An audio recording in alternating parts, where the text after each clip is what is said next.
تو میں نے اس پر ایک حدیث بیان کی تھی کہ ایک جبریل نے انسانی شکل میں پوچھا اسلام کیا ہے تو آپ نے اعمال بتائے، ایمان کیا ہے تو آپ نے عقائد بتائے۔ پھر یہی بات ایک صحابی نے آخری حج پر جب اسلام مکمل ہو چکا تھا پوچھا یا رسول اللہ اسلام کیا ہے تو آپ نے فرمایا اطعام الطعام ولین الکلام، میٹھا بول بولنا اور کھانا کھلانا، یہ اسلام ہے۔ یہ کیا ہے؟ یہ اخلاق ہیں۔ اب اسلام کی چھت بتا رہے ہیں، پہلے بنیاد بتائی، اب چھت بتا رہے ہیں، یہاں آ کر مکمل ہوگا کسی کا بھی اسلام۔ تو حضرت عمر بن عبدالعزیز رحمۃ اللہ علیہ کا فرمان یاد آیا کہ صحابہ اس کو عبادت گزار نہیں کہتے تھے جو بڑے روزے رکھے، بڑے نفل پڑھے، وہ اسے عبادت گزار کہتے تھے جو کسی کو تکلیف نہ پہنچائے، کسی کی برائی نہ کرے، کسی کی برائی نہ چاہے، اسے سب سے بڑا عبادت گزار سمجھتے تھے۔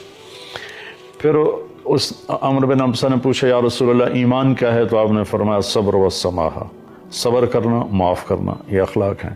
اب 2 باتیں رہ گئی تھیں، وہ میں آج مکمل کرنے لگا ہوں۔ پوچھا یا رسول اللہ ای الاسلام افضل، سب سے اعلیٰ درجے کا اسلام کیا ہے؟ تو آپ نے ارشاد فرمایا من سلم المسلمون من لسانہ و یدہ، جو کسی کو بھی اپنے ہاتھ اور زبان سے تکلیف نہ پہنچائے اس کا اسلام سب سے اعلیٰ اور افضل ہے۔ ہمارے ماحول میں کیا ہے، جو ہر سال حج کرے، عمرہ کرے، نفل زیادہ پڑھے، روزے زیادہ رکھے، بے شک وہ بڑا عبادت گزار انسان ہے، لیکن مکمل وہ ہے، خوبصورت اسلام اس کا ہے جو کسی کو تکلیف نہ پہنچاتا۔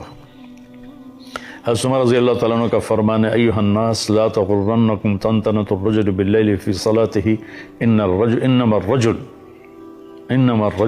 من سلم المسلمون من لسانہ و یدہ ومن ادى الامانۃ اذا اؤتمن۔